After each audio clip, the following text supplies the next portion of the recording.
So Nebula was definitely a bad guy in the first Guardians film. That's what I love about her, to be honest. I love that she has this real dark side and I get to explore that, which is really cool. In terms of the second film, she's still a bad guy, but we're going to get to understand her motivations for being a bad guy a little bit more.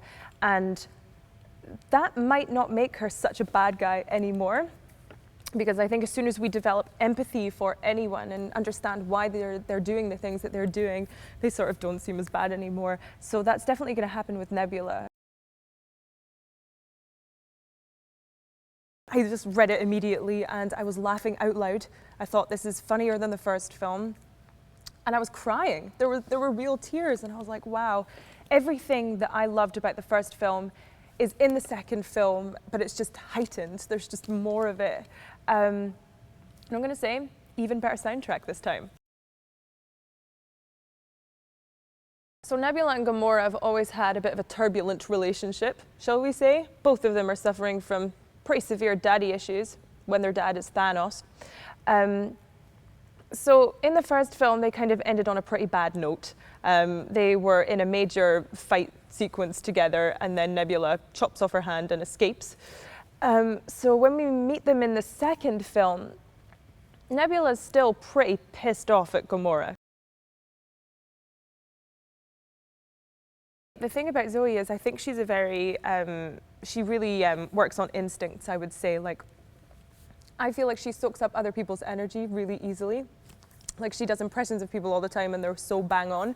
So I feel like if I'm feeling emotional, she really picks up on that, and then hopefully I'm trying to do the same thing. But she's really sort of receptive, I would say, as an actor, and that's really cool. Just to be on set with him is so loose and free and inventive, and that's just lovely to work with as an actor, because you feel like you can come up with suggestions and you're not going to be shot down or laughed at. Maybe laughed at a little. But he's great. He sort of has this microphone, so it feels like you're getting notes from God, which is really weird initially, and then it's actually just really efficient. And he'll be like, do it more sultry, do it funnier, do it like you're pissed off, do it like you're finding it hilarious.